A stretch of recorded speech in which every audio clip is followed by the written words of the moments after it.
Welcome friends, आप सभी का स्वागत है मेरे चैनल यूएस एजुकेशन पर। आज हम बात करेंगे C-टेट से संबंधित जो पर्यावरण के जो फैक्ट्स देखने वाले थे, तो उसी के पार्ट 3 के बारे में हम आज बात करेंगे। और ये जो फैक्ट्स है पार्ट 3 का, तो ये काफ़ी आपके लिए हेल्पफुल होने वाला है। तो ये इम्पोर्टेंट जो फैक्ट्स है उसको आप जरूर देखिएगा और एक बार देखकर ही आप एग्जाम के लिए जाइएगा। तो चलिए बात कर लेते हैं। आपने अगर हमारे चैनल को अभी तक सब्सक्राइब नहीं किया तो सब्सक्राइब कर लीजिएगा, बेल आइकन को भी प्रेस कर लीजिएगा ताकि आपको अपडेटेड नोटिफिकेशन मिलता रहे। अगर ये वीडियो आपको अच्छा लगता है, हेल्पफुल होता है, तो आप हमारे वीडियो को लाइक कीजिएगा, ज़्यादा से ज़्यादा शेयर कीजिएगा और कमेंट कर जरूर बताइएगा कि आपको ये वीडियो कैसा लगा। चलिए, आपने हमारे टेलीग्राम चैनल को अभी तक ज्वाइन नहीं किया है तो टेलीग्राम चैनल को भी ज्वाइन कर लीजिएगा। अगर आपने अभी तक हमारे फेसबुक पेज से नहीं जुड़े हैं तो आप हमारे फेसबुक जुड़ जाइए। आप टाइप कीजिएगा @उमाशंकर साहू 15, वहां से भी आप डायरेक्ट हमारे फेसबुक पेज से जुड़ सकते हैं। चलिए बात कर लेते हैं कि C-टेट इंपॉर्टेंट फैक्ट्स पार्ट 1 to 5। आज हम पार्ट 3 के बारे में बात करने वाले हैं। जो पार्ट 3 जो है वो काफी हेल्पफुल होने वाला है, क्योंकि मैंने आपको जो बता दिया है एनसीईआरटी का जो बुक आपको थर्ड स्टैंडर्ड के मैंने बता दिया है और फोर्थ स्टैंडर्ड के जो फैक्ट थे वो भी बता दिया। आज हम फिफ्थ स्टैंडर्ड के जो बुक्स हैं वहां से हम कुछ इंपॉर्टेंट फैक्ट्स उठाए हैं, तो वहां से भी क्वेश्चन आपको पूछे जाते हैं। तो चलिए शुरू करते हैं आज का वीडियो। यहाँ पर पहला फैक्ट है, कुछ कीड़े मकोड़े जो होते हैं, कुछ इंसेक्ट जो होते हैं, अपने जो फीमेल इंसेक्ट होते हैं उनको उनके जो स्मेल है उससे क्या कर लेते हैं, उससे पहचान कर लेते हैं। किससे? उसकी गंध से क्या करते हैं, पहचान लेते हैं। दूसरा फैक्ट से आपको पता होगा ये कि जो मच्छर होते हैं, मच्छर जो होते हैं हमें हमारे जो शरीर के जो स्मेल होते हैं, है ना, और खासकर बात करें हमारे जो पैर होते हैं उसके तलवे हैं और शरीर की जो जब हमारा जो बॉडी है हीट करता है, वहीं से हमको क्या कर लेता है, ढूंढ लेता है, फाइंड करता है। बात करते हैं हम जो सिल्क वॉर्म होते हैं, सिल्क वॉर्म के जो या रेशम के कीड़े के हैं, तो रेशम के जो कीड़े हैं वे अपने जो फीमेल वॉर्म्स होते हैं या जो मादा होते हैं उनको क्या करते हैं, उनकी गंध से कई किलोमीटर की दूरी से क्या कर देते हैं, पहचान लेते हैं। आपको मैं बता दूं ये जो क्वेश्चन है ये पूछे गए हैं और मैं बता दूं आपको ये CG-टेट के जो एग्जाम है उसमें भी आपको पूछा गया है। तो आप इस क्वेश्चन को अच्छे से आप कर लीजिएगा। सड़कों पर कुत्तों की भी अपनी जगह बटी होती है। कुत्ता दूसरे कुत्ते के मलमूत्र की गंध से क्या कर लेता है, उसको पहचान लेता है। तो यहाँ पर भी क्या आपको स्मेल वाली बात हो गई कि जो कुत्ते होते हैं वो दूसरे कुत्तों को उसके स्मेल से या अपना एक एरिया बटा रहता है और कोई दूसरा कुत्ता उनके इलाके में आ जाता है तो उसको किस प्रकार से पहचान लेता है, उनके स्मेल से। चलिए बात कर लेते हैं कि जो हमारा नेक्स्ट फैक्ट्स है कि बहुत साल पहले एक वैज्ञानिकों ने इस तरह प्रयोग किए थे कि वे इस नतीजे पर पहुंचे थे कि जो चींटी होते हैं वो चलते समय क्या करते हैं, जमीन पर एक ऐसी गंध छोड़ते हैं जिसे वो सूंघ कर क्या करते हैं, पीछे आने वाली जो चींटियां है उनको क्या हो जाता है, रास्ता मिल जाता है। चलिए नेक्स्ट के बारे में बात करते हैं। आपने देखे होंगे कई पक्षी को, है ना, तो पक्षी जो होते हैं वो गर्दन बहुत ज्यादा हिलाते रहते हैं। ये किस कारण से हिलाते हैं, तो इसके बारे में भी हम बता दें आपको कि जो पक्षियां होते हैं उनकी जो आंख की जो पुतली होती है वो नहीं घूम पाती। जैसे हम क्या करते हैं, अपने आंख को हम घुमा पाते हैं, इस तरफ हम क्या कर सकते हैं, राउंडिंग हम कर पाते हैं, लेकिन जो पक्षियां होती हैं अपने जो आंख की जो पुतली होती है वो घूमता नहीं है। तो इसके कारण से क्या करते हैं, वो इधर उधर देखने के लिए, राइट साइड लेफ्ट राइट करने के लिए क्या करते हैं, अपने गर्दन को घुमाते हैं। चलिए बात करें चील, बाज और गिद्ध की, तो ये जो चील, बाज और गिद्ध होते हैं वो हमसे 4 गुना तेज देख पाते हैं, हमसे 4 गुना दूर तक देख पाते हैं। जो जो चीज हमें क्या 2 मीटर की दूरी से दिखाई पड़ती है, वही चीज ये पक्षी जो है 8 मीटर की दूरी से क्या कर सकते हैं, उसको आसानी से देख सकते हैं। चलिए बात कर लेते हैं नेक्स्ट के बारे में। आमतौर पर आपने देखे होंगे कि दिन में जो जागने वाले जानवर होते हैं वे कुछ, यहाँ पर सुधार लेंगे, बात कर लेते हैं यहाँ पे कुछ रंग देख पाते हैं। रात में जागने वाले जो जानवर होते हैं हर चीज को, जो मैं बात करूं जानवरों की, तो वो जो किसी चीज को क्या करते हैं, या तो सफेद और काली रंग में ही देख पाते हैं ज्यादातर जो जानवर होते हैं। चलिए बात कर लेते हैं कि आवाजें और अलग अलग, यहाँ पर क्या कहा गया है कि जंगल में ऊंचे पेड़ पर बैठा लंगूर जो है, जब उन पर मुसीबतें आती हैं तो क्या करते हैं, एक खास आवाज करके, क्या ये खास आवाज निकाल करके क्या करते हैं, अपने साथियों को संदेश देते हैं। बात करें कुछ पक्षियों के बारे में, तो कुछ पक्षी जो होते हैं वो खतरों के लिए क्या करते हैं, अलग अलग आवाजें निकालते हैं। और जैसे हम बात करें कि उड़कर आने वाले जो दुश्मन है ना, उसके लिए एक तरह की आवाज, जमीन पर चलकर आने वाले दुश्मन के लिए अलग तरीके से आवाज निकालते हैं। मछलियां जो है खतरे की चेतावनी एक दूसरे को बिजली की तरंगों से देती है। यहाँ पर और कुछ फैक्ट्स बताए गए हैं, तो इसके बारे में भी बात कर लेते हैं। कुछ जानवर जो है तूफान या भूकंप आने आने से कुछ समय पहले ही अजीब हरकतें करने लगते हैं, जिनसे कई लोग जो होते हैं ना अनहोनी को इससे पहले ही पता लगा लेते हैं। बात करें हम यहीं पर सन 2004 के बारे में कि दिसंबर में आई जो सुनामी है ना, और कुछ समय पहले जानवरों के अजीब व्यवहार और उनके द्वारा दी गई चेतावनी भरी आवाजों को अंडमान की एक खास आदिवासी जाति समझ गई, और उन्होंने क्या कर दिया था, वो इलाका खाली कर दिया था, जिससे वहां के जो लोग हैं अपनी जान बचा पाए थे। चलिए बात करें हम डॉल्फिन मछली के बारे में, तो डॉल्फिन भी अलग अलग तरह की आवाजें निकालती है और एक दूसरे से बात करती है। और वैज्ञानिकों का यह मानना है कि कई जानवरों की अपनी पूरी भाषा है। वो क्या करते हैं, जैसे हम मछली के बारे में बात करें या कई और जानवर हैं जो अपनी भाषा में क्या करते हैं, एक दूसरे से कन्वर्सेशन करते हैं। चलिए यहाँ पर आपको एक दिखाई दे रहा होगा भालू जैसा एक जानवर यहाँ पर दिखाई दे रहा होगा, लेकिन ये क्या नहीं है, भालू नहीं है। क्या है, ये स्लॉथ है। तो स्लॉथ के बारे में हम बात करें, तो स्लॉथ कैसा दिखता है, भालू जैसा दिखता है। और इसके बारे में हम बात करें तो ये लगभग कितने घंटे, 17 घंटे पेड़ों पर सिर लटक कर क्या करते हैं, मस्ती से सोते रहते हैं। मतलब ये दिन में 17 से 18 घंटा क्या करते हैं, सोते हैं। और मैं आपको बता दूं कि ये जो जिस पेड़ पर बैठे हुए उसी के जो पत्ते को खाकर क्या करते हैं, या उसी के पत्ते को खाते हैं भोजन के रूप में। और मैं आपको बता दूं कि ये लगभग 40 वर्ष के अपने पूरे जीवन काल में मुश्किल से 8 पेड़ों पर घूमने का तकलीफ उठाते हैं।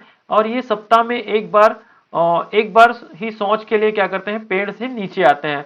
तो ये स्लॉथ के बारे में पूछा जाता है कि कितने घंटे सोते हैं, क्या करते हैं, तो ये सारी चीजें आप एक बार अच्छे से कर लीजिएगा। चलिए बात करें लेजर्ड के बारे में या छिपकली के बारे में बात करें, तो ये जो है आपको जो ठंडी का मौसम होता है, ठंडी के मौसम में आपको क्या नहीं करते, ये दिखाई नहीं देते। बहुत जानवर किसी खास मौसम में गहरी नींद में चले जाते हैं, लंबी भी इतनी कि कई महीनों तक फिर दिखाई नहीं देते। तो जैसे हम बात करें छिपकलियों की, है ना, तो ठंडी के दिनों में क्या हो जाते हैं ये, या सर्दियों के दिनों में ये गुम जाते हैं और हमें कम दिखाई पड़ते हैं। क्योंकि ये क्या हो जाते हैं, यहाँ पर कहा गया है कि ये लंबी गहरी नींद में चले जाते हैं। चलिए नेक्स्ट फैक्ट के बारे में बात करें। यहाँ पर स्लॉथ के बारे में बताया गया है, कौन से जो जानवर है कितने घंटे सोते हैं। तो स्लॉथ के बारे में बात करें, ये जो एक घड़ी बताया गया है ये 12 घंटे का, 1 2 3 4 5 6 7 8 9 10 11 12। तो ये 12 घंटे का, इसको 24 घंटे 2 बार राउंड किया गया है। तो चलिए बात कर लेते हैं कि स्लॉथ कितने घंटे क्या करते हैं, सोते हैं, और कितने घंटे जागते हैं। तो स्लॉथ का सोना जो है, स्लॉथ का सोना के लिए बात करें, ये जागते कितने घंटे हैं, 1 2 3, तो 2 × 3 करें इज इक्वल टू 6, और 6 आवर्स क्या करते हैं, ये जागते हैं। और जो 18 आवर्स जो क्या करते हैं, ये सोते हैं। ये 18 घंटा क्या करते हैं, स्लॉथ का सोना, जैसे कि ऊपर हमने देखे थे 17 घंटा बताया गया था, ये 18 घंटा लगभग क्या करते हैं, सोते हैं। उसी प्रकार से हम छिपकली के बारे में बात करें, तो ये पूरा जो ये जो हम इसको क्लॉक मान सकते हैं, तो क्लॉक पूरा क्या है, ब्लैंक दिखाई पड़ रहा है, मतलब ये दिखाई ही नहीं देता, इसके बारे में हम बता ही नहीं सकते, ऐसा है। चलिए आगे हम बात कर लेते हैं। चित्रों में कुछ जानवरों के सोने का समय दिखाया गया है। हर चित्र के नीचे यहाँ पर देखिए कि गाय कितने घंटे सोते हैं। गाय जो है यहाँ पर 2 × 2 कर सकते हैं, 2 × 2 इज इक्वल टू 4 घंटे क्या करते हैं, गाय जो सोते हैं। यहाँ पे अजगर के बारे में बात करें, पिथॉन के बारे में बात करें, तो ये कितने घंटे सोते हैं, ये भी लगभग कितने घंटे सोते हैं, 18 घंटे सोते हैं। आगे हम बात करें जिराफ के बारे में, तो जिराफ लगभग कितने घंटे सोते हैं? तो जिराफ जो है 2 घंटे सोते हैं। बिल्ली के बारे में बात करें तो बिल्ली जो है कितने घंटे सोते हैं? ये 12 घंटे। तो इस प्रकार से अब जो जानवर हैं वो अपनी नींद पूरी करते हैं। चलिए बात करें कि कई जानवरों को आप देखे होंगे, जैसे हम हाथी के बारे में बात करें। जो हाथी है वो अपने दांतों के कारण से मारे जाते हैं, उसके दांतों के कारण से मारे जाते हैं, आप देखे होंगे। और इसी में देखो, गेंडे को किस लिए मार देते हैं? गेंडों को उसके सींग के लिए मारते हैं। शेर को किस लिए और मगरमच्छ और सांप को किस लिए मारा जाता है? क्योंकि उनके जो खाल होते हैं, है ना, उनके खाल होते हैं, उसके लिए क्या कर देते हैं, इनको मार देते हैं। किसको? शेर को, मगरमच्छ को और सांप को। हिरन जो है, या जो कस्तूरी हिरन को थोड़ी सी खुशबू के लिए, जो उसके स्मेल के लिए क्या कर देते हैं, मार देते हैं। और उन जानवरों को मारने वाले को क्या कहा जाता है? शिकारी कहा जाता है, हंटर। बात करें यहां पर, हमारे देश में बाघ और कई अन्य जानवरों की जो गिनती है वो कम हो गई है। इनके लुप्त हो जाने का खतरा बहुत बना हुआ है। हमारे देश में हम बात करें कि सरकार इन्हें बचाने के लिए बहुत से जंगलों को सुरक्षा दे रहे हैं। जैसे हम बात करें कि उत्तराखंड के जिम कॉर्बेट नेशनल पार्क है, और राजस्थान के भरतपुर जिले में घाना, इन जंगलों में जानवरों का शिकार जो है मना है, और यहाँ लोग जानवरों या जंगलों को कोई नुकसान नहीं पहुंचा सकते। तो इस प्रकार से यहाँ पर जो आपको क्या नेशनल पार्क में बताया गया है, तो नेशनल पार्क के बारे में यहाँ पर बताया गया, तो आप लगभग 8 से 10 आप नेशनल पार्क का आप जो बड़े नेशनल पार्क है उसका नाम याद रखिएगा, उसके बारे में पूछा जाता है। तो चलिए अब आगे बात करते हैं बाघ के बारे में, कि बाघ जो है, बाघ अंधेरे में हमसे कितने गुना? 6 गुना तेज बेहतर देख सकता है। बाघ जो है 6 गुना हमसे तेज देखते हैं अंधेरे में। और बाघ की जो मूछे हवा में जो हुए कंपन जो होता है, जो उसको क्या कर लेता है, ये भांप लेते हैं, और बिल्कुल ये अपनी शिकार की जो सही स्थिति का क्या कर जाता है, इनको पता चल जाता है। और इससे इन्हें अंधेरे रास्ते में ढूंढने में भी क्या हो जाती है, मदद मिलती है। और आगे हम बात करें बाघ के बारे में, तो बाघ मौके के अनुसार अपनी आवाज बदलता रहता है। गुस्से में अलग आवाज निकालते हैं, और बाघिन को बुलाने के लिए अलग आवाज निकालते हैं। और बात करें इनकी, जो बाघ का गुर्राना होता है वो 3 किलोमीटर दूरी तक क्या किया जा सकता है, सुना जा सकता है। इसी के बारे में और थोड़ा सा बात कर लें कि बाघ अपने इलाके में मूत्र करके अपनी गंध छोड़ते जाते हैं। यह इलाका कई किलोमीटर बड़ा हो सकता है। एक बाघ किसी दूसरे बाघ के मूत्र गंध को झट पहचान लेता है, फिर उस इलाके में घुसना है या नहीं, यह उस बाघ की मर्जी है। तो ये क्या है, इनके सुपर सेंस माने जाते हैं, है ना। बाघ हवा से पत्तों के हिलने और शिकार के झाड़ियों में हिलने से हुई आवाज में अंतर को भांप लेता है। बाघ के दोनों कान बाहर की आवाज इकट्ठा करने के लिए अलग अलग दिशाओं में बहुत ज्यादा घूम भी जाते हैं। तो आप देखिए कि ये जो जैसे पत्ते के जो हिलने का जो आवाज होता है, और जो शिकार होते हैं उनकी जो आवाज है, उनको क्या कर लेते हैं, स्पष्ट रूप से ये भांप लेते हैं। चलिए बात करें हम नाग गुम्फन। तो नाग गुम्फन क्या है, इसके बारे में हम बात करें तो एक डिजाइन है, एक डिजाइन रंगोली बनाते हैं, रंगोली या दीवारों को सजाने के लिए एक डिजाइन बना लेते हैं, या एक रंगोली बनाते हैं। नाग गुम्फन में जिस प्रकार से नाग जो ऐसे लपटा हुआ था, उसी प्रकार का एक डिजाइन रंगोली बनाते हैं। ये कहाँ? सौराष्ट्र और दक्षिण भारत और गुजरात में ऐसे पाए जाते हैं। चलिए कालबेलिया के बारे में बात करें, तो कालबेलिया क्या है? तो कालबेलिया जो है एक सपेरों की जाति है, सपेरों की जाति है कालबेलिया। और ये कालबेलिया जो है क्या करते हैं, ये सपेरों को बीन के माध्यम से क्या करते हैं, नचाते हैं। और बात करें यहाँ पर सांप की, तो सांप को क्या क्या माना गया है, किसानों का दोस्त कहा गया है। क्यों कहा गया है किसानों का दोस्त? क्योंकि जब क्या करते हैं, किसान खेती करते हैं, और खेती करते हैं, जब कृषि कार्य करते हैं, तो कृषि कार्य आपको देखे होंगे कि खेतों में चूहे पाए जाते हैं, खेतों में क्या चूहे पाए जाते हैं। और जब क्या हो जाएगा, ये अगर सांप नहीं होंगे तो चूहे की जो मात्रा है, जो चूहों की मात्रा है वो क्या हो जाए, बहुत ज्यादा बढ़ जाएंगे। तो इसीलिए क्या कहा गया है, जो सांप को किसानों का मित्र कहा गया है, दोस्त कहा गया है। चलिए बात करते हैं मामिडी टांड्रा के बारे में, या इसे आम पापड़ कहते हैं। और ये आम पापड़ कैसे बनाए जाते हैं, तो ये आम से बनाए जाते हैं, और आम आम से बनाए जाते हैं, और लगभग लगभग इसे 1 सप्ताह का समय लग जाता है, 1 सप्ताह का समय लग जाता है। और बात करें आम पापड़ कैसे बनाते हैं, तो आम पापड़ में कुछ ज्यादा चीजें यहाँ पर मिक्स नहीं किया जाता है। आम को क्या कर दिया जाता है, जो पके हुए आम होते हैं उसके जो उनके रस को क्या कर लिया जाता है, निकाल लिया जाता है, उसके गूदे को निकाल लिया जाता है, और एक कपड़े में छान कर क्या करते हैं, उस पर उसमें क्या करते हैं, गुड़ को मिक्स कर देते हैं, और उनको धूप में किया जाता है, धूप में सुखा दिया जाता है। और धूप में सुखाते हैं तो क्या हो जाता है, वो लगभग लगभग 1 हफ्ते में आम पापड़ का रूप ले लेते हैं, और बच्चे उसको क्या करते हैं, मजे से खाते हैं। चलिए बात कर लेते हैं हम टंग के बारे में, जीभ के बारे में, कि जीभ के जो स्वाद के बारे में, है ना, जीभ के स्वाद के बारे में हम बात करें तो जीभ के स्वाद जो है 4 भागों में बटे हुए हैं। 4 भागों में कौन कौन सा, यहाँ पर आप देख रहे हैं कि जो पहला पार्ट है, यहां से मैं आपको ये हाईलाइट करके दिखाता हूं, ये पहला पार्ट है, ये स्वीट, ये जो पार्ट है, ये मीठी जो चीजें होती हैं, मीठे चीजें होती हैं, उसे क्या करते हैं, पहचानते हैं। चलिए आगे बात करें, सॉल्टी एरिया जो है, ये वाला जो एरिया है, ये जो एरिया है वो क्या, नमकीन जो चीजें होती हैं उसे क्या करते हैं, पहचान लेते हैं, है ना, नमकीन, यहां से पता चलता है कि ये जो चीजें हैं नमकीन है। चलिए यहां पर बात करें, देखिए दोनों पार्ट्स में ये भी बटा हुआ है, ये भी क्या है, सॉल्टी वाला एरिया है। और यहां पर आप देख रहे होंगे ये शौर, खट्टेपन का जो स्वाद होता है, खट्टेपन को स्वाद को पहचानने के लिए ये वाला जो पार्ट होता है तो वो सहायक होते हैं। चलिए बात कर लेते हैं बीटर के बारे में, ये वाला जो है कड़वेपन को, जैसे आप करेला की जो सब्जी है वो खाएंगे तो कड़वापन जो आपको लगता होगा, करेला करेले को एक बार खा के देखिएगा, कड़वेपन आपको पता चलता है। तो ये वाला जो पार्ट होता है वो कड़वेपन को क्या करता है, पहचानता है, कड़वेपन को। तो ये जो आपने देखा टंग होता है, जो जीभ होता है, मनुष्य के जो जीभ होते हैं वो कितने भागों में, एक मीठा वाला हो गया, एक कह सकते हैं एक नमकीन, एक खट्टा, और एक कड़वेपन। तो इस प्रकार से इसके जो जो पार्ट्स हैं वो बटे हुए हैं। नेक्स्ट फैक्ट के बारे में, आप एक कालबेलिया नाच के बारे में बताया गया। तो कालबेलिया नाच कौन करते हैं, ये सपेरों की जो जाति होती है वो लोग क्या करते हैं, कालबेलिया नाच करते हैं कि विशेष वेशभूषा के साथ में।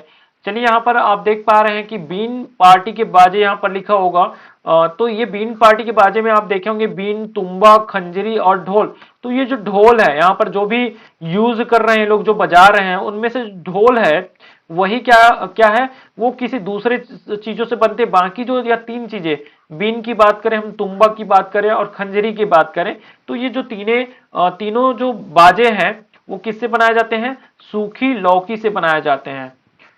आगे बात करें कि हमारे जो भारत में ये 4 जो स्नेक की जो प्रजाति है, कोबरा हो गया, डुबोया, करेत, अफाई जो है, यही क्या है, सबसे जहरीले सांप में आते, जहरीले सांप में आते। यहाँ पर लिखा है कि हमारे देश में पाए जाने वाले सांपों में केवल 4 तरह की सांप ही जो जहरीले होते हैं, उसमें से कोबरा हो गया, कैरेत हो गया, डुबोया हो गया, अफाई हो गया।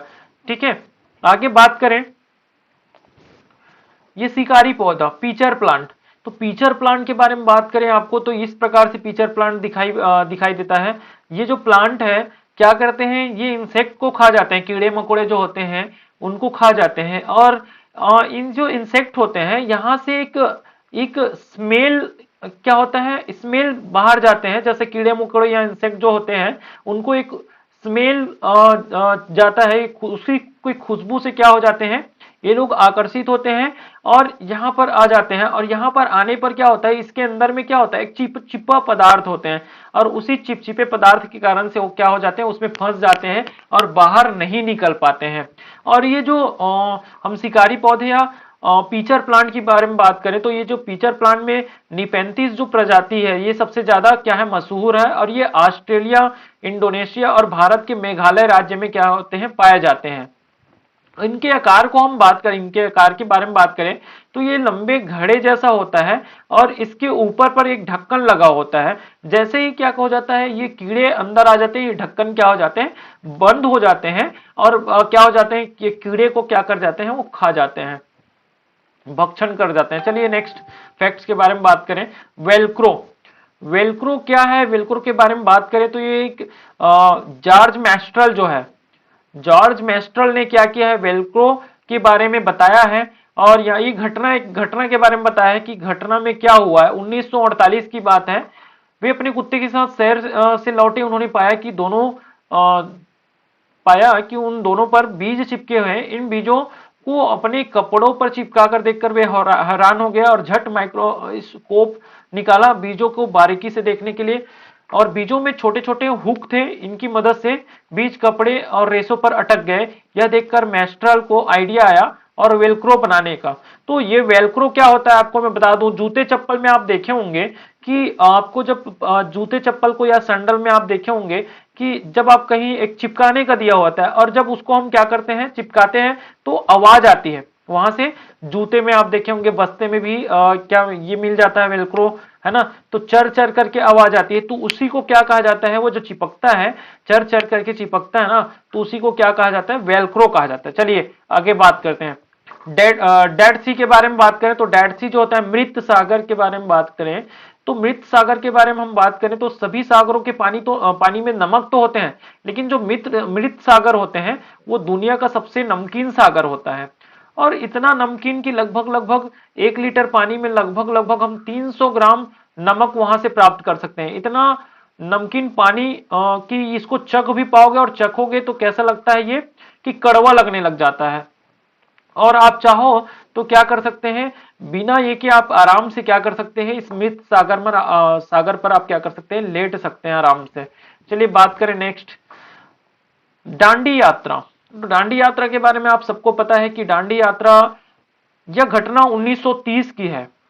ये जो घटना है 1930 की है। भारत की आजादी से पहले बहुत सालों से अंग्रेजों ने आम लोगों के लिए नमक बनाने पर रोक लगाई हुई थी। ऊपर से नमक पर भारी टैक्स भी लगा दिए थे, है ना। और इस कानून से लोग अपने घर के इस्तेमाल के लिए भी नमक नहीं बना सकते थे। भला बताओ, नमक जैसे चीज के लिए के बिना कैसे गुजारा हो सके, कैसे हो। लोगों को मजबूरी में दुकानों से महंगा नमक खरीदना पड़ता था। इस बात से लोग जो है बहुत नाराज थे। गांधी जी का कहना था कि जो चीजें हमें कुदरत ने दी है उसे बनाने पर बंदिश कैसे होनी चाहिए। उन्होंने लोगों के साथ मिलकर क्या किया, अहमदाबाद से दांडी के लिए समुद्र तट पर एक लंबी यात्रा, और इस गलत कानून को तोड़ा। जानते हो नमक कैसे बनाया जाता है, तो समुद्र के पानी को जमीन पर क्यारियों में क्या किया जाता है, भर दिया जाता है और तेज धूप में पानी सूख जाता है और नमक के वही ढेर जो है वही रह जाते हैं। तो इस प्रकार से नमक बनता है। और ये दांडी यात्रा किस लिए हुए थे, नमक जो बनाने के लिए अंग्रेजों ने क्या कर दिया था, एक मना कर दिया था। तो उसके लिए अंग्रेजों के लिए क्या, इन्होंने एक दांडी यात्रा किया था। चलिए आगे नेक्स्ट बात करते हैं। आपने देखे होंगे मलेरिया जो होता है, मलेरिया की जो डिजीज के बारे में बात करें, मलेरिया के बारे में बात करें तो मलेरिया जो यहां पर आप देखे होंगे कि एक स्लाइड आपको दिख रहा है, एक स्लाइड आपको दिख रहा है यहां पर, और ये कांच के स्लाइड है। कांच के स्लाइड में आप देख रहे होंगे कि ब्लड यहां पर आपको दिखाई दे रहा होगा, ब्लड।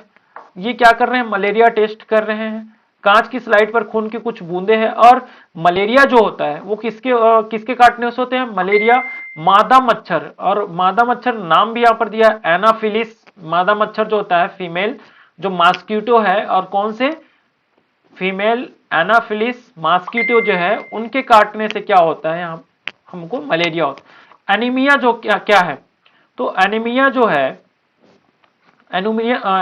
है ब्लड में हीमोग्लोबिन और आयरन की कमी के कारण से होता है। प्राय जो ब्लड में हीमोग्लोबिन और आयरन की कमी से क्या होता है, ये एनीमिया होती है। तो ये एनीमिया के बारे में पूछा गया है, आप थोड़ा सा इसको ध्यान से आप कर लीजिएगा। चलिए बात करें मलेरिया की दवाई के बारे में। तो मलेरिया की जो दवाई है, मलेरिया की दवाई बहुत पुराने समय में सिंकोना पेड़ की छाल से बनाई जाती है। जब पहले तो लोग छाल को उबालकर और छान कर ही इस्तेमाल करते थे, लेकिन अब छाल से क्या किया जाता है, दवाई बनाते हैं। तो ये किससे, सिंकोना पेड़ की छाल। तो इस चीज को आप अच्छे से याद रख लीजिएगा ताकि आपको काम आए। चलिए आपको बता दें कि यहाँ पर क्या लिखा है कि क्या आप मच्छरों को दावत दे रहे हैं। तो देखिए, जहां पर पानी जमा होता है, वहां पर क्या होते हैं, मच्छर पैदा होते हैं। जैसे कूलर पे आप देखे होंगे हैंडपंप के आसपास पानी जमा हो जाते हैं, नालियों में पानी जमा होते हैं, जो गमले होते हैं वहां पर पानी जमा होते हैं। और इस पानी जहां पर पानी जमा होते हैं वहां पर क्या होते हैं, मच्छर पैदा होते हैं। और मच्छर के काटने से यहाँ पर मलेरिया, डेंगू, चिकनगुनिया क्या हो सकता है। तो ये क्वेश्चन भी आपको पूछा गया था कि मच्छर के काटने से क्या क्या हो सकते हैं। तो ये जो है आपको दिया है, तो इस चीजों को आप अच्छे से क्या कर लीजिएगा, आप याद रख लीजिएगा। मलेरिया, डेंगू, चिकनगुनिया हो सकता है। आप आसपास क्या नहीं करने दें, इस सबसे बचने के लिए हमको क्या चाहिए कि आसपास गड्ढों में हमको पानी भरे नहीं होना चाहिए। उस पर क्या करना चाहिए, हमको मिट्टी डाल देना चाहिए। पानी की बर्तन, टंकी, कूलर को साफ रखने चाहिए। हफ्ते में क्या कर देना चाहिए, इनको खाली करके सुखा देना चाहिए। मच्छरदानी का इस्तेमाल करना चाहिए और गड्ढों में भरे पानी में मिट्टी का तेल छिड़कना चाहिए। तो ये बचाव के तरीके हो गए। चलिए बात करें हम सुनीता विलियम्स के बारे में। सुनीता विलियम के बारे में आप लोगों ने भी सुने ही होंगे सुनीता विलियम्स के बारे में। ये अंतरिक्ष यात्री रहे, है ना, विलियम्स के बारे में। और ये कब अंतरिक्ष पर गए थे, ये जो सॉरी गई थी, ये कब गई थी, 2006 में। और कितने लोग गए थे, कितने क्रू मेंबर्स थे, तो 14 क्रू मेंबर्स के साथ में इन्होंने क्या किए थे, यात्रा किए थे। चलिए बात करें, यहाँ पर आप देख रहे होंगे ये जो सारी चीजें, जैसे हम यहाँ पे एलपीजी सिलेंडर दिख रहे होंगे, एलपीजी। यहाँ पर क्या दिखा, ड्राई क्लीनिंग, ये कपड़े वॉश करने के लिए। यहाँ पर आपको एक लैंप दिखाई दे रहे हैं। ये आपको कुछ वाहन दिखाई दे रहे, ट्रैक्टर, एरोप्लेन, यहाँ पे कार दिखाई दे रहे हैं। और यहाँ पर पेंट, प्लास्टिक रंग रोगन, और उसके बाद ये मशीन दिया है। चलिए बात कर लेते हैं यहाँ पर क्या बताया जा रहा है कि ये जो सारी चीजें हैं किससे, पेट्रोलियम पदार्थ से क्या होते हैं, चलते हैं। या जो ईंधन है इसके लिए जो उपयोग किया जाता है वो पेट्रोलियम पदार्थ। आपको मैं बात करूं, एलपीजी जो है लिक्विड पेट्रोलियम गैस, और यहाँ पर भी पेट्रोलियम का यूज करते हैं। ड्राई क्लीनिंग में भी क्या होता है, आपके पेट्रोलियम पदार्थ यूज होते हैं। यहाँ पर आप मिट्टी के तेल से क्या कर सकते हैं, ये लैम्प आप क्या कर सकते हैं, कैंडल जो है हम जलाते हैं। बात करें हम एरोप्लेन की, तो सबसे जो शुद्ध पेट्रोल जो यूज होता है वो एरोप्लेन में होता है। और पेट्रोल और डीजल से चलने वाली यहाँ पे, तो ये सारी जो चीजें हैं वो किससे चलते हैं, पेट्रोल और डीजल से चलते हैं। इवन आपको मैं बता दूं कि जो पेंट है, पेंट में भी पेट्रोलियम पदार्थ क्या होता है, पेट्रोलियम पदार्थ का यूज होता है। और बात करें हम वैसलीन, है ना, वैसलीन जो जिसको हम क्या करते हैं अपने चेहरे पर या हम अपने हाथों पर क्या करते हैं, उसको यूज करते हैं। तो उस पर भी क्या होता है, पेट्रोलियम जो है पदार्थ है वो भी मिले होते हैं। चलिए बात करते हैं नेक्स्ट, दुनिया में मशहूर पश्मीना। जिस प्रकार से पोचमपल्ली साड़ी के बारे में हम देखे थे कि वो पोचमपल्ली जो साड़ी है वो तेलंगाना राज्य में बनता है ना, पोचमपल्ली के बारे में बात किए थे, वो काफी फेमस साड़ी है। उसी प्रकार से आप पश्मीना मशहूर जो शॉल है उसके बारे में बात करते हैं कि ये जो मशहूर शॉल है वो कहाँ बनता है ना, और इसके क्या खासियत है। तो हम बात करें पश्मीना शॉल की, तो पश्मीना शॉल जो है काफी पतले होते हैं, लेकिन ये कैसे होते हैं, 6 स्वेटरों के बराबर एक ही होते हैं। और इतनी गर्म ये जो होते कह सकते हैं कि इतनी गर्म पर मोटी बिल्कुल नहीं। यह पश्मीना बनता है पहाड़ी बकरियों की एक खास नस्ल से। बकरियों की एक खास नस्ल है, उनसे क्या करते हैं, उनके जो ऊन होते हैं उनसे क्या किया जाता है, ये बनाया जाता है। और लगभग ये जो आपकी जो बकरियां है कितने मीटर ऊंचाई पर पाए जाते हैं, ये 5000 मीटर ऊंचाई पर रह सकते हैं। और हम बात करें यहाँ की जो तापमान की, तो 0 डिग्री से भी बहुत कम, यहाँ पर कितना बताया गया है, -40 डिग्री सेंटीग्रेड तक चला जाता है। उस ऊंचाई पर वो क्या करते हैं, रहते हैं। और इतनी सर्दी से बचने के लिए बकरियों के शरीर पर बहुत ही बारीक और नरम बाल उगाते हैं जो गर्मियों में झड़ जाते हैं। और ये बाल ही बहुत पतले होते हैं, और इतने पतले कि बकरी के 6 बाल मिलाकर तुम्हारे सिर के 1 बाल की मोटाई के बराबर होंगे। मतलब देखो, आपकी 6 बकरी के जो बाल है उसको अगर मिला दिया जाए तो इंसान के जो बाल होते हैं, सर के बाल होते हैं, उसके बराबर। इसलिए पश्मीना शॉल मशीनों के द्वारा नहीं बनाई जाती है ना, इसको क्या करते हैं, हाथ से बुनते हैं। और कितने दिन लग जाते हैं आप देखिए, कितने टाइम लगते हैं इसको बनाने के लिए, लगभग अभी के डेट में लगभग 250 घंटे बुनाई में लगते हैं। और ये 250 घंटे जब लग जाते हैं तब ये क्या होता है, पश्मीना शॉल तैयार होते हैं। तो ये पश्मीना शॉल की एक खासियत है। चलिए आगे बात करते हैं। ये आपको टेंट दिखाई दे रहा है, ये पीछे इनके पीछे टेंट दिखाई दे रहे हैं, इस टेंट को किस नाम से जानते हैं? रेबो। या रेबो क्या है, रेबो क्या है करके आपको पूछा जा सकता है। तो रेबो है क्या है, एक टेंट है या टेंट का एक घर है जहां पर आप क्या कर सकते हैं, आसानी से अंदर में आप रह सकते हैं। वहां पर आप खड़े खड़े होकर आप बात कर सकते हैं। आपको दिखाई ऐसा देता है कि आप वहां पर खड़े नहीं हो पाएंगे, लेकिन वहां पर अंदर जाके आप खड़े हो सकते हैं, बात कर सकते हैं। चलिए नेक्स्ट बात करते हैं। आपको यहाँ पर यात्री डल झील में शिकारे में घूमने का मजा उठाते हैं। ये जो क्या दिखाई दे रहा है आपको, श्रीनगर में ऐसे शिकारे आपको देखने को क्या हो जाएंगे, मिल जाएंगे। तो ऐसे शिकारे कहां पर आपको, श्रीनगर में देखने को मिलेंगे। और श्रीनगर के हम एक नजारे के बारे में बात करें तो श्रीनगर में कैसे घर बनते हैं, श्रीनगर में यहाँ पर आपको बताएं बोर्ड की तरह लकड़ी के यहाँ पर एक डोंगे जो है, और डोंगे पर ही क्या करते हैं, घर का निर्माण टाइप का कर लेते हैं और यहीं पर लोग रहने लग जाते हैं।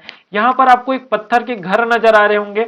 श्रीनगर में भी कैसे घर बनाए जाते हैं, पत्थर के घर बनते हैं।